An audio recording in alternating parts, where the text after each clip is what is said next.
High বন্ধুরা, আমি সৃষ্টা। আজকে নতুন একটা রান্না নিয়ে তোমাদের জন্য আমি হাজির। আজকের রান্নাটা 2022-এ খুব ভাইরাল হয়েছিল। কেন হয়েছিল আমি আজও বলতে পারি না, তবে আমি ভাবলাম আমিও ট্রাই করি। তো আজকে আমি বানাবো পটেটো ফ্রেঞ্চ ফ্রাইস। তো তার জন্য প্রথমে এরকম একটা বাটি নিয়ে নিয়েছি, তাতে কিছুটা জল নিয়ে নিয়েছি, নিয়ে এভাবে আলুগুলোকে ভালো করে ধুয়ে নেব। ভালো করে ধোয়ার পর আমি বাটিতে আরেকটু ভালো জল নিয়ে আলুগুলোকে এইভাবে কেটে নেব। আলুগুলোকে অবশ্যই খোসা শুদ্ধই রাখতে হবে, খোসা শুদ্ধ রাখলেই তবে এই জিনিসটা সুন্দর হবে, যেটা আমাদের ভাইরাল দেখেছিলাম যেভাবে করেছিল। তো তারপর এরকম গ্যাসে একটা গামলা চাপিয়ে দিয়ে তাতে কিছুটা পরিমাণ জল দিয়ে নুন দিয়ে দিলাম। এবার যেই দেখছি জলটা গরম হয়ে গেছে, এবার আলুগুলোকে ছেড়ে দিতে হবে।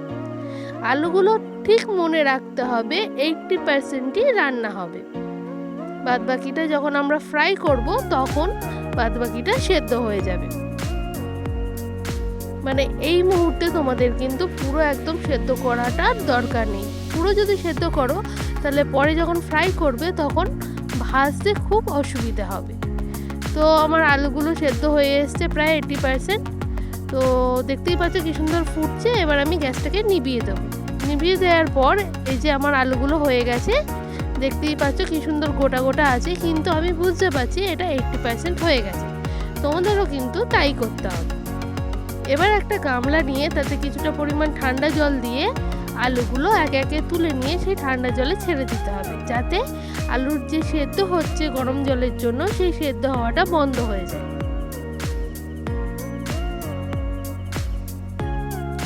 তো এদিকে আলুগুলো ঠান্ডা হয়ে গেলে আমি এরকম একটা প্লেটে আলুগুলোকে সুন্দর করে নামিয়ে নেব। এক এক করেই নামাবো এই কারণ আলুগুলো যেহেতু 80% রান্না হয়ে গেছে, আমি যদি এগুলোর ওপর বেশি প্রেসারাইজ করি বা জোর খাটাই তাহলে আলুগুলো ভেঙে যাবে আর আমার ফ্রেঞ্চ ফ্রাইসগুলো ভালো হবে না।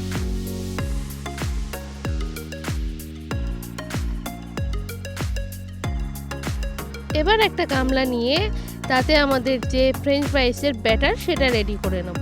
তার জন্যই আমি প্রথমে দিয়ে দিচ্ছি ময়দাটা আমি এখানে 3 চামচ দিয়েছি, একটুখানি বেশি। আর এরপরে আমি দিয়ে দিচ্ছি এটা হচ্ছে কর্নফ্লাওয়ার আমি 2 চামচ ইউজ করছি এখানে। এবার দিচ্ছি জিরে গুঁড়ো, লঙ্কা গুঁড়ো, লঙ্কাটা অবশ্যই কাশ্মীরি লাল, আর দিয়ে দিচ্ছি কিছুটা রোজমেরিটাকেও আমি ড্রাই যে রোজমেরি হয় সেটা নিয়েছি।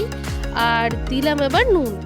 এবার প্রথমে ভালো করে এই যে শুকনো মশলাগুলোর সাথে কিছুটা পরিমাণ জল দিয়ে বেশ ভালো করে মিক্স করে নেব। তোমরা একবারে জল দিতে পারলে একবারে ভালো, আমার মতো 2-3 বারে করে দিতে পারলে সেটাও কোনো অসুবিধা নেই।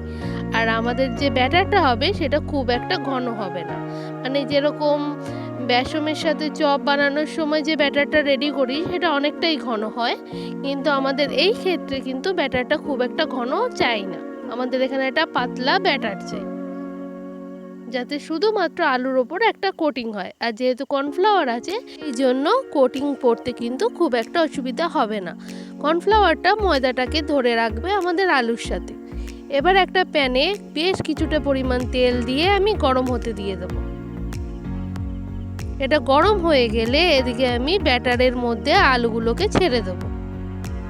আলুগুলো ব্যাটারে দেওয়ার সময় কিন্তু খুব সাবধান থাকতে হবে যাতে আলুগুলো ভেঙে না যায়।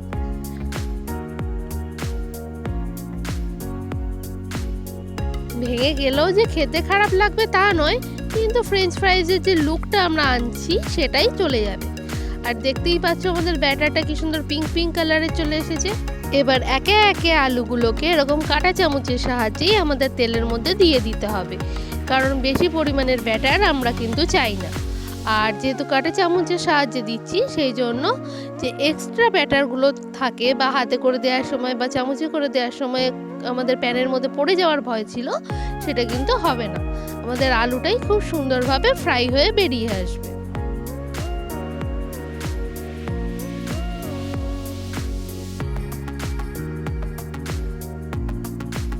যেহেতু কর্নফ্লাওয়ার আছে সেই জন্য আলুগুলো একটা আরেকটার সঙ্গে কিন্তু আটকে যাবে না। এখন যদিও বা না ছাড়ছে, কিন্তু ভাজা হওয়ার পরপরই খুব সুন্দরভাবে এগুলো ছেড়ে যাবে।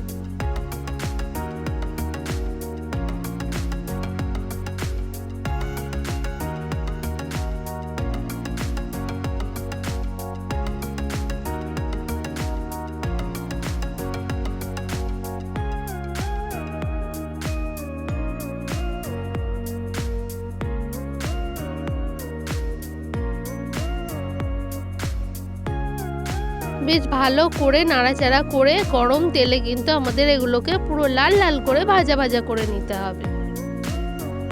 দেখতেই পাচ্ছ এটা গোল্ডেন কালার অলরেডি চলে এসেছে। এটা তোমাদের করতে মিনিমাম 10 থেকে 15 মিনিট মতো টাইম লাগবে। আর এরকম লাল লাল পর্যন্ত ভাজা হওয়া অবধি তোমাদের ভাজতে হবে। এরকম লাল লাল ভাজা হয়ে গেলে তোমরা একে একে এগুলোকে তুলে নেবে তেল থেকে। যদি টিস্যু পেপার থাকে টিস্যু পেপারের ওপর দিয়ে তোমরা যে এক্সেস অয়েলগুলো থাকে সেটাও তোমরা বার করে নিতে পারো।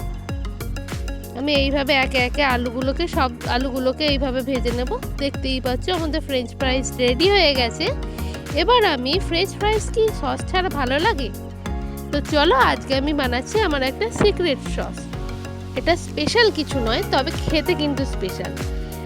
2 চামচ টমেটো সসের সাথে 1 চামচ সয়া সস মিশিয়ে আর তার সঙ্গে কিছুটা পরিমাণ যে আমাদের ঝাল ঝাল চিলি পাউডারটা হয় সেটা মিশিয়ে নেব খুব ভালো করে।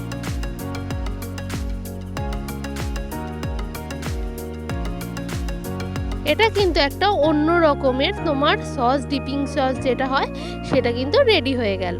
আর এটা ফ্রেঞ্চ ফ্রাইসের সাথে কেন, তুমি যদি চাও যে কোনো কিছু চিপসের সাথেও এটা সার্ভ করে খেতে পারো, খুব সুন্দর লাগবে। আমি তো এখানে ফ্রেঞ্চ ফ্রাইসের সঙ্গে সার্ভ করলাম। তোমরাও বলো কিন্তু কেমন লাগলো খেতে। তাহলে আর দেরি কেন, কিভাবে কি দিয়ে বানালাম চলো আর একবার বলে দিই।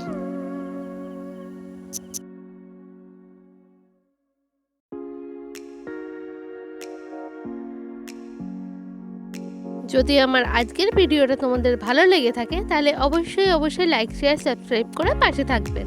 Thank you.